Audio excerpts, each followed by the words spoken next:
เฮาก็สิมาเยี่ยมน้องเบิ่งก่อนอาการของน้องเป็นจังไดทุกคนเลยน้องก็มานอนอยู่เทิงเฮือนใหญ่นี่เนาะขึ้นก่อนฝนก็ตกโอ้ย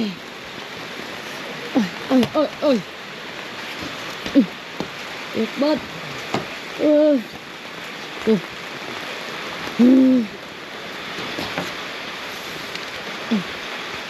เป็นจังไรนั่งเจ็บอยู่เมื่อวานนี่ไปห้องหมอป่ะไปป่ะห้องหมอใส่บัดดงเข้าบ้านจังไร2 มื้อบ่ได้กินข้าวค่ะ 2 มื้อบ่ได้กินข้าวตอนเจ็บนะตอนนี้ได้กินได้บ่ได้กินก็คือบ่กินเนี่ยบ่อยากกราบทักทายสบายดีและสวัสดีเด้อพ่อแม่พี่น้องที่กำลังติดตามรับชมเนาะสบายดีตอนสิเที่ยงทุกคนเลยตอนนี้ก็สิไปหาน้องมวยเนาะมื้อวานนี่ไปเยี่ยมน้องก็บ่ได้ถ่ายคลิปบ่ได้ถือโทรศัพท์เนาะบ่ได้ถ่ายคลิปซ้ำนะน้องป่วยเจ็บท้องเนาะเฮาก็บ่ได้ถือโทรศัพท์มานะก็ได้ยินเขาจะว่าน้องไปห้องหมอแล้วเนาะแต่ว่าตอนนี้นะบ่ฮู้ว่าน้องมาเฮือนแล้วบ่เฮาก็บ่ค่อยได้ไปหาน้องช่วงนี้นะช่วงฝนตกนี่นะปกติเฮาก็จะไปตลอดเนาะไปลิ้นตลอดอยู่ทางน้องนะแต่ว่าช่วงนี้นะฝนตกก็เลยบ่ได้ไปซ้ำอ่ะแบบเส้นทางมันยากทุกคนเลยเนาะก็ไปหามื้อนี้ก็เอาเกลือไปให้น้องเนาะมื้อนั้นก็ไปถวายพระนำเขาไอ้มันเลยกับคนไทยหลายๆคนเนาะเด็กก็จัดเครื่องจัดของให้เขาเจ้าเพราะว่าเขาเจ้าก็แบบถวายพระแน่เลยก็เครื่องคองนะเอาไปแจกกับ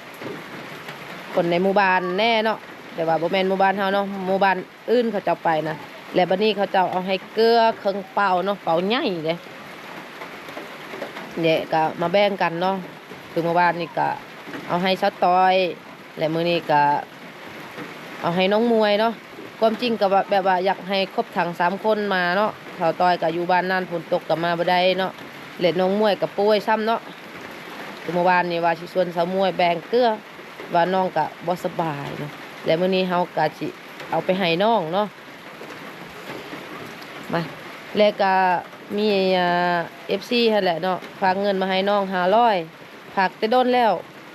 แต่ว่าเฮาทอนบ่ได้เนาะเขาปิ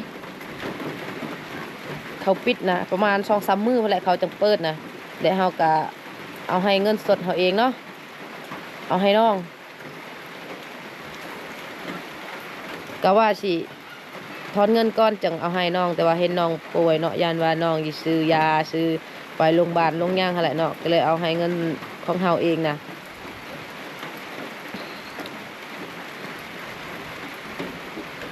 มาทุกคนเดี๋ยวเฮาก็สิพาทุกคนไปก่อน โอ้บรรยากาศมันแบบว่ามันตกตลอดหั่นแหละทุกคนเนาะตกแบบบ่เศร้าหั่นน่ะจักมันเป็นจังใดมื้อนี้แห้งนักแต่เมื่อคืนนี่แหละฝนตกตอนนี้ก็บ่เช้าจักเทื่อเลยแบบพลอยๆตลอดหั่นน่ะมาเดี๋ยวเฮาสิพาทุกคนไปเบิ่งไปชมนำกันเนาะว่าน้องเป็นจังใดและก็ฝากเป็นกำลังใจให้น้องในเด้อทุกคนอันนี้คือเกลือเนาะเกลือแบบว่าเขาบ่ใส่เป็นท่งเขาใส่เป็นเป่าเอาเนาะนี่เอาให้ชาวต้อยกับประมาณซ้ำนี่แหละยังอีกหน่อยหนึ่งแต่ก็แจกแบ่งให้เขาเจ้าเนี่ยเนาะผู้ใดที่ว่าบ่มีเกลือก็สิแบ่งให้เนาะนี่เบิ่งเฮือนเฮาทุกคนเลยเฮาโตงมันก็แบบโอ้ยเปื้อนจนเบิดหั่นน่ะทุกคนเปื้อนเบิดเฮือนซ่านเฮานะมาเดี๋ยวออกก่อน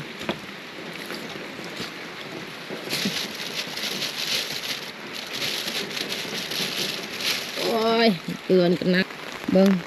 สภาพโอ้ยหนักตัวไปเจอบ้างมาชาปุ๊เด็กน้อยไปหาน้องใหม่เนาะ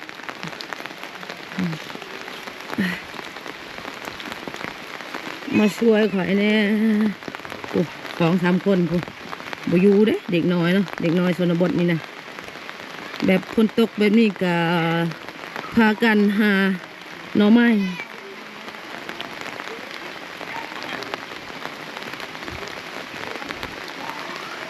อย่าโจดเนาะหนุ่งเจาะมันกันในตะปาแล้วกูดอก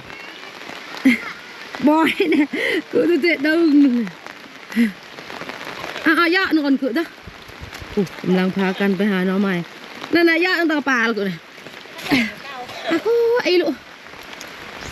ยะตะปาแล้วกูขั้นตอนพาเขาไปแล้วไปหาหน่อไม้แล้วเนาะเด็กน้อยทุกคนเอ้ยบ่ยอมอยู่ละลาเนาะไป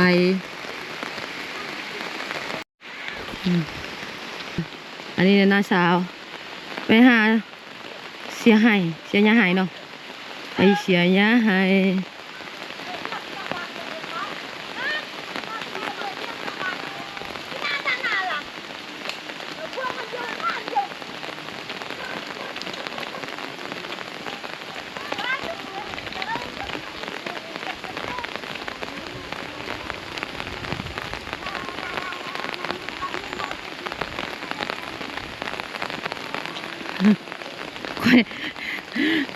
ก็จับเอาดินะเมื่อยขนาดทุกคนเนาะโอ้ยเนาะโอ้ยคนเอ้ยเนาะเมื่อยพักก่อน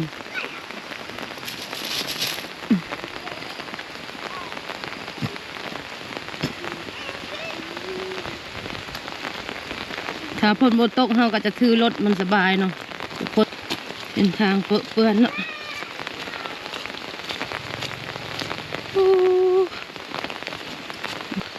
บรรยากาศเนาะน้ำท่วมและช่วงนี้3 แม่ลูกไปให้เสียหญ้าเนาะเฮาเถอะบ่ไปแล้วทุกคนเลยเฮาหนาวเนาะไม่ไปบ่ได้เส้นทางเนาะโคตรบ่อยนะมั้ยแล้วอย่าเลี้ยงปลาไทยอ่ะ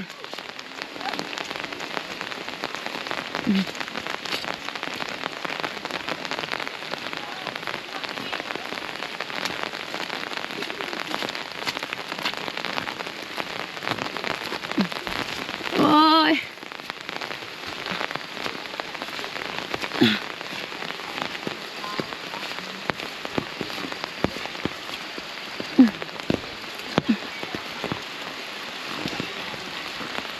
หมดแล้วบัดนี้โอ้คอยชิตายแล้วเนี่ยอันนั่นโอ้ยบ่อยแต่ทั้งหมดเนี่ยเฮ้ยจะไปจะเบอร์กี่เนี่ยเบอร์แล้วก็เป็นห้องเนี่ยเบอร์นี่เอาไว้และมวยดงเลยปอห้องหมอพายอ่ะ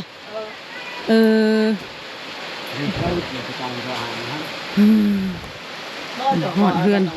สารของน้องเลยทุกคนเลยเมื่อยชิตายเลยเฮาอ่ะมาทุกคนส่งเกลือให้น้องเรียบร้อยแล้วเนาะแล้วเฮาก็สิมาเยี่ยมน้องเบิ่งก่อนอาการของน้องเป็นจังไดทุกคนเลยน้องก็มานอนอยู่เทิงเฮือนใหญ่นี่เนาะขึ้นก่อนคนกระตกโอ้ย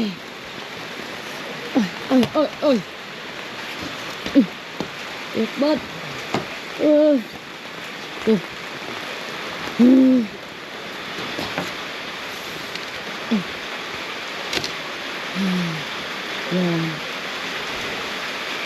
เป็นจังไรนั่งเจ็บอยู่เมื่อวานนี่ไปห้องหมอป่ะไปป่ะห้องหมอใส่บัดดงเข้าว่าจังไรกระเพาะ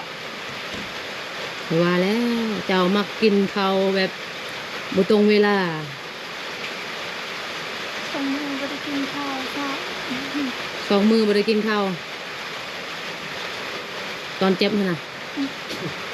ตอนนี้ได้กินได้บ่ได้กินก็คือบ่กินเนี่ย บ่อยาก บ่อยากและเขาวางยาให้บ่ซัก เขาบ่เอา ซักซื่อๆนี่เออมันก็คือว่ามีอยู่ยาตอนไอ้มันเอาให้ยา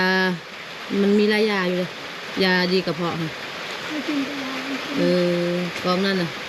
กินเบิดนั่นแหละแบบว่ามันบิดนั่นบ่บิดเล็กกับห้างคือเมื่อวานนี้เฮาไปเยี่ยมน้องนะเห็นน้องหากทุกคนเลยหากกับบ่ออกเนาะเฮาบ่ได้กินข้าว ตัวนี้แต่ไข้แน่ มื้อนี้ใครแน่อืมแม่จะให้ไปโรงหมอแต่เช้าพุ่นน่ะแต่เจ้าหั่นบ่อยากไป ยังนอน ยังอดให้มันดีเองมันบ่ดี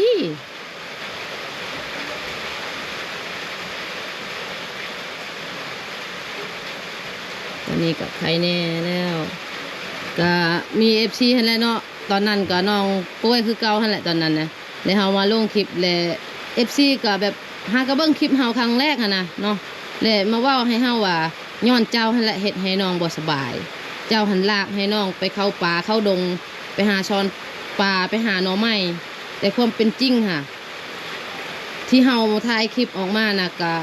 คือชีวิตจริงมันบ่แม่นคอนเทนต์เฮาก็บ่ได้บังคับให้น้องไปหาอยู่หากินกับเฮาดอกเนาะแต่ว่าบางเทื่อก็เฮาก็ชวนกันไปเนาะน้องมวย และเฮาก็ถ่ายคลิปเลยหั่นน่ะ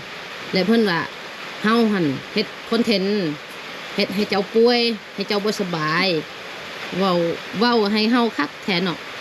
คือตอนนี้ก็น้องป่วยน้องบ่สบายนะคือเมื่อวานเมื่อชื่นนี่เจ้าก็ไปเสียยากับแม่แมันบอก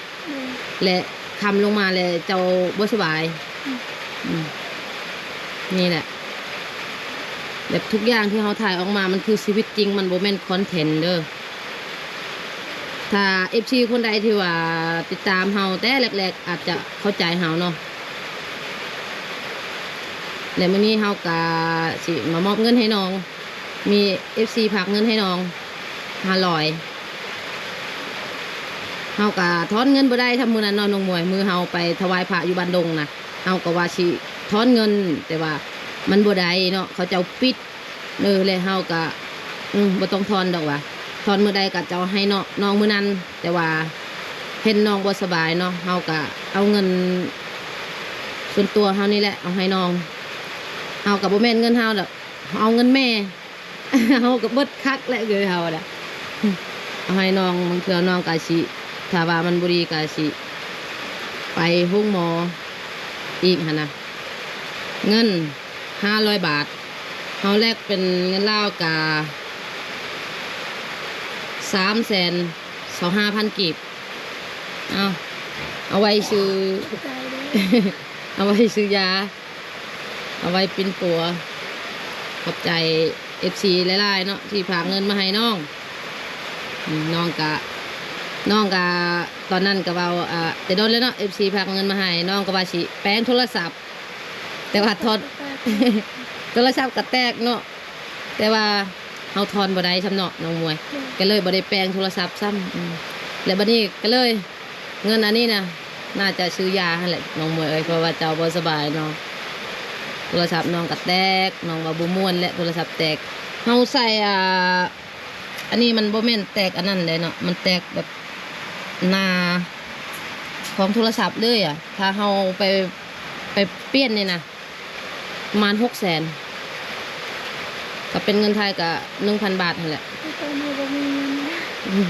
แต่ตอนนี้บ่มีเงินแล้วเนาะน้องว่าขอเงินนำชีเลย เอาไว้ก่อนโทรศัพท์ให้เจ้ามีสุขภาพดีก่อนให้ดีเจ็บเป็นนี่แหละโทรศัพท์เอาไว้ตำลังตอนนี้ก็มันเที่ยงแล้วเลยน้องหมวยยังบ่ทันกินข้าวเบิดเท่าใดไปสักยา 370,000 370,000โอ้370,000ถ้าเป็น ยาจักสิมันเท่าไหร่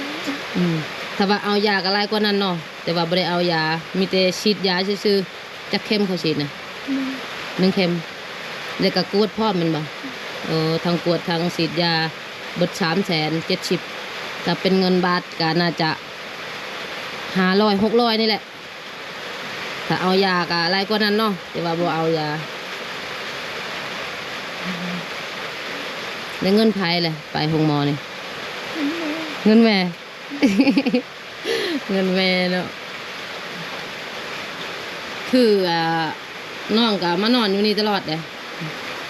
น้องก็ไม่ได้นอนน้ำแม่ นอนอยู่นี่แหละ นอนน้ำแม่กะไม่อยากนอนเนาะน้องมวยแม่กะเป็นชาวแบบสาวโซดนั่นแหละบางเถื่อก็มีคนมาล่มเนาะกินเหล้ากินเบียร์รำคาญก็เลยนอนอยู่นี่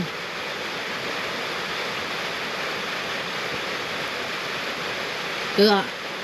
เฮามาส่งให้แล้ว เมื่อวานนี้เฮาว่าสิชวนเจ้าแบงเกลือและก็พาเจ้าไปเลาะให้เสาต้อยไปเอามักซาลีแต่ว่าเจ้าป่วยปล่อยไปคนเดียว ถ้าเจ้าฉีดยาแล้วเจ้าอย่ากินหน่อไม้เด้อหน่อไม้มันมีพิษได้ยินเขาเจ้าว่า น้ำมันคงเขาบ่ให้กิน หน่อไม้เขาว่าให้กินนะหน่อไม้กับหยังนะ บ่คง มังหุงเมื่อเจ้ามากินมังหุง เสียงน้องเบาๆทุกคนเลยเนาะน้องบ่สบาย2 เทื่อแล้วเนาะน้องมวย แบบเวลาน้องมวยบ่สบายแบบมันหนักทุกคนเลยมันหนักเนาะตอนนั้นก็จนไปโรงหมอเลยท่านหมอว่าใช้ติ้งแล้วก็ฉีดยากินยาตอนนี้ก็คือดีมันหายแล้วตอนที่ท่านหมอว่าสติ้งเนาะแล้วบัดนี้ก็มาเจ็บกระเพาะอีกหั่นน่ะแบบจักแล้วเนาะบางเรื่องก็แบบคนเฮาเฮ็ดเวียกหนักหั่นน่ะแบบสู้ชีวิตนั่นแหละทุกคนคือน้องก็แบบเฮ็ดเวียกเฮ็ดงานน้ำแม่เสียหญ้าคู่มือตากฝนตากแดดตอนนี้ก็ฝนตกหนักอีหลีแต่ได้ยินหรือบ่ได้ยินเสียงเฮานะแต่ว่าเสียงน้องมวยนะอาจจะบ่ได้ยินเลยถ้าบ่มีไมค์นะน้องเว้าค่อยๆเด้เป็นหยังเจ้าคือแบบอยากไปโรงหมอทนบ่ได้เลยทนบ่ได้เนาะตอนไปโรงหมอประมาณจังโมงโมงเนาะแต่แม่เจ้าให้ไปได้เช้าบัดนี้แหละเจ้าหันยานเข้มแม่นบ่ บ่อยากไปแล้วบัดนี้น้องก็ทนไปเนาะบัดนี้แบบจนทนบ่ได้หั่นแหละน้องก็เลยไปกับฝนตกเนาะมวยเนาะเป็นจังไดเส้นทางยากและเขาเจ้าฉีดยาแล้วรู้สึกว่าใครแน่เลยมันอันนั้นเนาะเจ็บกระเพาะหายไวๆเด้อสู้ๆเฮากะมาเยี่ยมน้องตลอดนั่นแหละทุกคนเลยมาจอบน้องตลอดเนาะเห็นน้องป่วยกะสงสารน้องนั่นแหละทุกคนแต่ว่าเฮากะมีแต่เยี่ยมซื่อๆนี่แหละเนาะเฮากะแบบบ่มีเงินบ่มีคำให้น้องนะให้น้องปิดปัวเนาะก็ขอให้ FC เป็นกำลังใจให้น้องนี่เด้อให้น้องหายป่วยไวๆจะได้ชูต่อกับเวียกกับงานเนาะมาเยี่ยมน้องมวยตอนนี้ก็อาการของน้องก็ดีขึ้นแล้วเนาะคือเมื่อวานนี่ก็น้องไปฉีดยาก็ดีแล้วเนาะมาเยี่ยมน้องแล้วก็มามอบเงินให้น้องนั่นแหละเนาะมี FC พักเงินให้น้อง500ก็แล้วเป็นเงินลาวเฮาก็325,000 กีบเนาะอาจจะปิดคลิปก่อนเนาะแล้วก็พากให้ทุกคนเป็นกำลังใจให้น้องในเด้ออวยพรให้น้องเสาหายเสาป่วยไวๆเนาะเดี๋ยวไปก่อน